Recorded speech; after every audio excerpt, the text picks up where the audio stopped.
என் அன்பு சகோதர சகோதரிகளே, ஆண்டவராகிய இயேசு கிறிஸ்துவின் நாமத்தில் என் அன்பின் வாழ்த்துக்கள். தகப்பன்மார் ஒவ்வொருவருக்கும் என் தகப்பன் தின வாழ்த்துக்கள். ஆண்டவர் உங்களை ஆசீர்வதிப்பாராக. ஹாப்பி ஃபாதர்ஸ் டே என்று அன்போடு உங்களை வாழ்த்துகிறேன். பிரியமானவர்களே, அப்போஸ்தலனாகிய பவுல் கொரிந்தியருக்கு எழுதின முதலாம் நிருபம் 4ஆம் அதிகாரம் 15ஆம் வசனத்திலே இப்படியாய் சொல்லுகிறார்: கிறிஸ்துவுக்குள் 10,000 உபாத்தியார்கள் உங்களுக்கு இருந்தாலும் தகப்பன்மார் அநேகர் உங்களுக்கு இல்லையே. கிறிஸ்து இயேசுவுக்குள் சுவிசேஷத்தினாலே நான் உங்களை பெற்றேன். உங்களுக்கு உபாத்திமார்கள் இருக்கிறார்கள், அதாவது ஆசிரியர்கள் இருக்கிறார்கள், ஆனால் உங்களுக்கு தகப்பன்மார் இல்லை என்று அப்போஸ்தலனாகிய பவுல் சொல்லி கூடவே சொல்லுகிறார், நான் உங்களை பெற்றேன், சுவிசேஷத்தினாலே பெற்றேன் என்று சொல்லுகிறார். ஆவிக்குரிய ஒரு தகப்பனாக தன்னை அடையாளப்படுத்துகிறார். பிரியமானவர்களே, இந்த நாளிலே ஃபாதர்ஸ் டே என்ற இந்த நாளிலே அநேக நேரங்களிலே குடும்பத்தில் தகப்பன்மார்களின் அந்த முக்கியத்துவத்தை அநேகர் அறிந்து கொள்வது இல்லை. ஒருவேளை அவர்களுடைய பிரச்சனைகள், அவர்களுடைய காரியம், வலி, வேதனை எதையும் வெளியில ஓப்பனா ஷேர் பண்ண மாட்டாங்க, வெளியில யார்ட்டையும் சொல்லி அழவும் மாட்டார்கள். அவர்கள் எல்லாவற்றையும் தங்களுக்குள் வைத்து கொள்வார்கள். அருமையான பிள்ளைகளே, உங்கள் தகப்பனை கனப்படுத்துங்கள். தகப்பனையும் தாயையும் நாம் கனப்படுத்த வேண்டும் என்று சொல்லி வேதத்தில் நம்ம வாசிக்கிறோம். ஒருவேளை தாயையும் தகப்பனையும் தான் பல இடங்கள்ல நம்ம வாசித்தாலும், எபேசியர் 6ஆம் அதிகாரத்தில் அப்போஸ்தலனாகிய பவுல் அங்கே 6:3 சொல்லுகிறார், உன் தகப்பனையும் உன் தாயையும் கனம் பண்ணுவாயாக என்று சொல்லுகிறார். அப்போ நம்முடைய வாழ்க்கையில தகப்பனை தான் கனம் பண்ணணுமா? 2 பேரையும் கனம் பண்ணணும். தகப்பன்மார்களே, எனக்கு அருமையான சகோதரர்களே, உங்களை வாழ்த்துகிறேன். இந்த நாளில் நான் ஒரு தகப்பனை உங்களுக்கு முன்பாக அடையாளப்படுத்த விரும்புகிறேன். யோபுவின் சரித்திர புஸ்தகம் 1ஆம் அதிகாரத்தின் 5ஆம் வசனத்திலே நாம் வாசிக்கிறோம். யோபுவினுடைய புஸ்தகத்தின் 1ஆம் அதிகாரம் 5வது வசனம்: விருந்து செய்கிற அவரவருடைய நாள் முறை முடிகிற போது யோபு, ஒருவேளை என் குமாரர் பாவம் செய்து தேவனை தங்கள் இருதயத்திலே தூஷித்திருப்பார்கள் என்று சொல்லி அவர்களை அழைத்தனுப்பி பரிசுத்தப்படுத்தி அதிகாலமே எழுந்து அவர்கள் எல்லாருடைய லக்கத்தின்படியேயும் சர்வாங்க தகன பலிகளை செலுத்துவான். இந்த பிரகாரமாக யோபு அந்நாட்களிலெல்லாம் செய்து வருவான். ஒரு அற்புதமான ஒரு கேரக்டரை யோபுடைய வாழ்க்கையில பார்க்கிறோம். ஒரு நல்ல ஒரு தகப்பன். பிரியமானவர்களே, பாருங்க, பிள்ளைகள் எல்லாம் ஒன்று சேர்ந்து இருக்கும்போது இந்த யோபுக்குள்ள ஒரு பயம் இருந்துச்சு. என் பிள்ளைங்க எங்கடா பாவம் செஞ்சிருவாங்களோன்ற ஒரு பயம் இருந்துச்சு.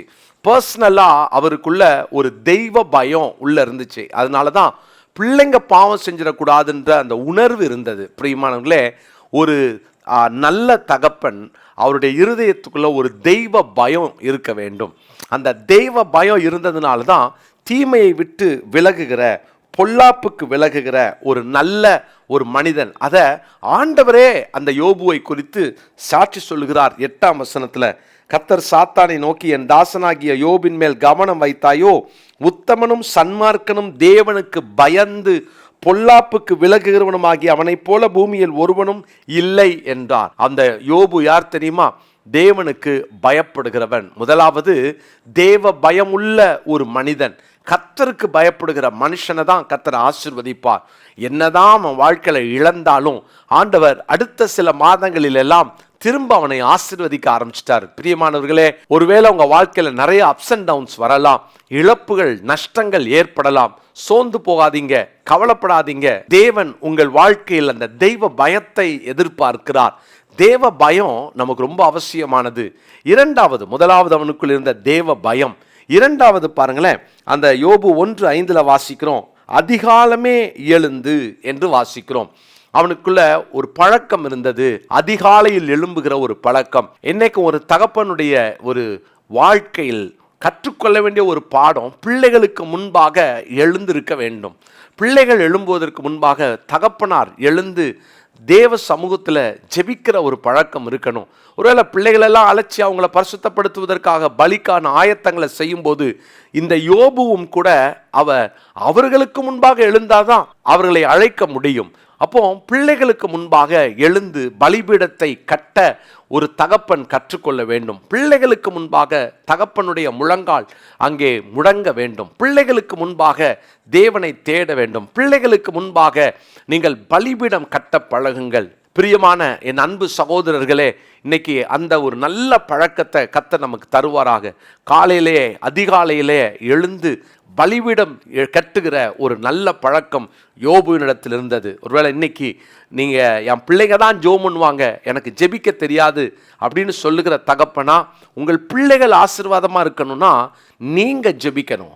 அது மாத்திரமல்ல, உங்கள் பிள்ளைங்க அங்கே தேவனுக்கு பயந்து பரிசுத்த வாழ்க்கை வாழணும்னா நீங்களும் ஜெபிக்கணும். உங்கள் மேலேயும் அந்த கடமை இருக்கிறது. மூன்றாவதாக அந்த யோபுவினிடத்தில் இன்னொரு அற்புதமான ஒரு பழக்கம் பாருங்க. அந்த பிள்ளைகளுக்காக இவர் பலிகளை செலுத்தி பரிசுத்தப்படுத்தி பாருங்க, சர்வாங்க தகன பலிகளை எல்லாம் செலுத்துவானாம். அதுவும் ஏதோ ஒரு நாள் அல்ல, 2 நாள் அல்ல, இந்த பிரகாரமாக யோபு அந்நாட்களில் எல்லாம் செய்து வந்தான். அப்படின்னா யோபுக்குள்ள பிள்ளைகள் பரிசுத்தமாக இருக்கணும், என் வாழ்க்கை பரிசுத்தமாக இருக்கணும், என் குடும்பம் பரிசுத்தமாக இருக்கணும் அப்படின்னு ஏதோ ஒரு நாள் எடுத்த தீர்மானம் அல்ல, அவன் வாழ்நாளெல்லாம் அதை செய்கிற ஒரு நல்ல பழக்கம் இருந்தது. அந்நாட்களில் எல்லாம் செய்து வந்தான். பண்டிகைக்கு மாத்திரம் ஒருவேளை சர்ச்சுக்கு போகிற பழக்கம் இதை கேட்டுட்டு இருக்கிற அன்பு சகோதரனே உங்களுக்குள் இருக்கும் என்றால் மாற்றிக்கொள்ளுங்கள்.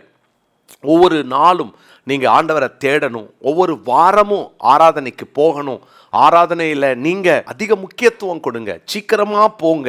ஆராதனைக்கு அதிக முக்கியத்துவம் கொடுத்து நீங்கள் ஆண்டவரை ஆராதிக்கிறதுல, உங்கள் வேலையை காட்டிலும் தொழிலை காட்டிலும் கர்த்தரை ஆராதிக்கிறதுல கவனம் செலுத்துவீங்களா? பிரியமானவர்களே, ஆண்டவர் கொடுத்த வேலையை முக்கியத்துவப்படுத்தி கர்த்தரை நம்ம விட்டுறக்கூடாதே. ஐயோ எனக்கு பிஸ்னஸ் இருக்குது, நீங்களாம் போய் சர்ச்சில் போய் எனக்காக ஜெபம் பண்ணுங்க, நான் வேலையை பார்க்குறேன் அப்படின்னு தயவு செய்து சொல்லாதீங்க. நான் கஷ்டப்பட்டு உழைச்சாதான் குடும்பத்தை காப்பாற்ற முடியும், நான் தொழிலை பார்க்குறேன், வேலையை பார்க்குறேன், நீங்கள் சர்ச்சுக்கு போங்கன்னு பிள்ளைகளை அனுப்பிடாதீங்க. பிரியமானவர்களே, குடும்பமாய் ஆண்டவரை தொழுது கொள்ளுங்கள், ஆராதிங்க. அவர் தேவனுக்கு அந்த முக்கியத்துவம் கொடுத்தார்.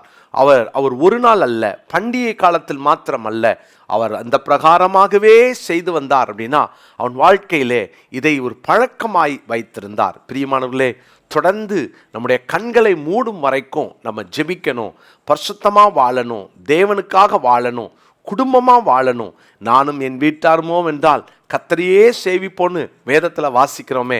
கர்த்தர் யோபுவை ஆசீர்வதித்தார். யோபுவின் புஸ்தகத்தில் 42ஆம் அதிகாரத்தின் 10வது வசனத்தை நான் வாசிக்கிறேன். யோபு 42ஆம் அதிகாரம் 10வது வசனம். யோபு தன் சிநேகிதருக்காக வேண்டுதல் செய்தபோது கர்த்தர் அவன் சிறையிருப்பை மாற்றினார். யோபுவுக்கு முன்னிருந்த எல்லாவற்றை பார்க்கிலும் இரட்டத்தனியாய் கர்த்தர் அவனுக்கு தந்தருளினார். இந்த நாளுக்குரிய மனப்பாட வசனமாய் இதை குறித்து கொள்ளுங்கள். யோபு 42:10. அருமையான தகப்பன்மாரே, கர்த்தர் உங்களை ஆசீர்வதிப்பார். தெய்வ பயத்தோடு நாம் வாழ கற்றுக்கொள்வோம். அதிகாலையில் எழுந்து தேவ சமூகத்தை தேட கற்றுக்கொள்வோம். பண்டிகைக்கும் தேவைக்கும் மாத்திரம் ஆண்டவரை தேடாமல் வாழ்நாள் முழுவதும் ஆண்டவரை தேடுவதிலே அதிக கவனம் செலுத்துவோம். கர்த்தர் நம்மை ஆசீர்வதிப்பார். இந்த நாட்களிலே இந்த உங்கள் குடும்பத்துக்காக நீங்கள் உழைக்கிற உழைப்புகளுக்கு ஏற்ற பலனை கர்த்தர் தருவாராக. நீங்கள் எடுத்துக்கொள்கிற பிரயாசத்தை கர்த்தர் ஆசீர்வதிப்பாராக. உங்களையும் உங்கள் குடும்பத்தையும் உங்கள் சந்ததியையும் ஆண்டவர் ஆசீர்வதித்து உங்களுடைய பெயரை பெருமைப்படுத்துவாராக. ஜெபிக்கலாமா? நல்ல தகப்பனே, இந்த ஃபாதர்ஸ் டே ஆண்டவரே என்று கொண்டாடுகிற இந்த நாளிலே ஆண்டவரே, அன்பு தகப்பன்மார்களை உங்கள் கரங்களில் தந்து நான் ஜெபிக்கிறேன். ஒவ்வொரு தகப்பன்மார்களையும் நீர் ஆசீர்வதியும். யோபு தன் பிள்ளைகளை பரிசுத்தப்படுத்தினான், அதிகாலையில் எழுந்தான், ஆண்டவரே இப்படியே செய்து வந்தான் என்று 3 காரியத்தை நாங்கள் பார்த்தோம். அதே போல நாங்களும் தகப்பன்மார்களும் தங்கள் கடமையை செய்ய, தங்கள் பொறுப்புகளை ஆண்டவரே இந்த பூமியிலே நிறைவேற்ற, அதைவிட அதிகமாய் தேவனுக்காக வாழ, தேவ சமூகத்திலே நிலைத்திருக்க கிருபை தாரும் ஆண்டவரே. ஒருவேளை ஆண்டவரே தேவைக்காக மாத்திரம் உம்முடைய சமூகத்திலே வந்து உம்மை தேடுகிற பழக்கம் இந்த செய்தியை கேட்கிற யாருக்காவது இருக்குமானால் அந்த பழக்கத்தை மாற்றும், அந்த நிலையை மாற்றும். தேவனை உறுதியாய் பற்றி கொண்டு வாழ உதவி செய்யும்.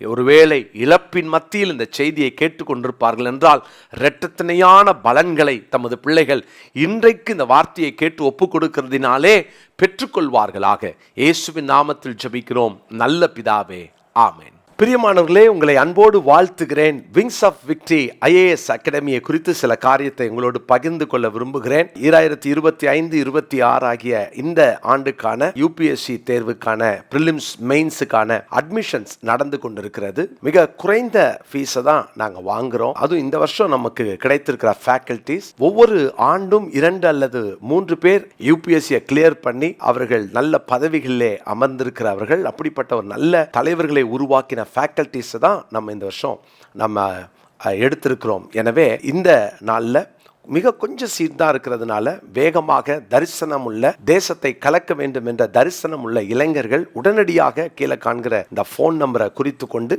நீங்கள் இதில் இணைய அப்ளிகேஷன்ஸை உடனே ஃபில் பண்ண உங்களை அன்போடு கேட்டுக்கொள்கிறேன். முதல்ல வரவங்க அப்ளிகேஷன் போடுறவங்களுக்கு மட்டும்தான் நம்ம ஹாஸ்டல் ஃபெசிலிட்டியை தர முடியும். மற்றபடி நீங்கள் வந்து டே ஸ்காலராகவும் வந்து படித்து போகலாம். எனவே இந்த ஆண்டு உங்களுக்கு ஒரு பெரிய வாசலை ஆண்டவர் தந்திருக்கிறார். பயன்படுத்தி கொள்ளுங்கள். கர்த்தர் உங்களை ஆசீர்வதிப்பார். God bless you.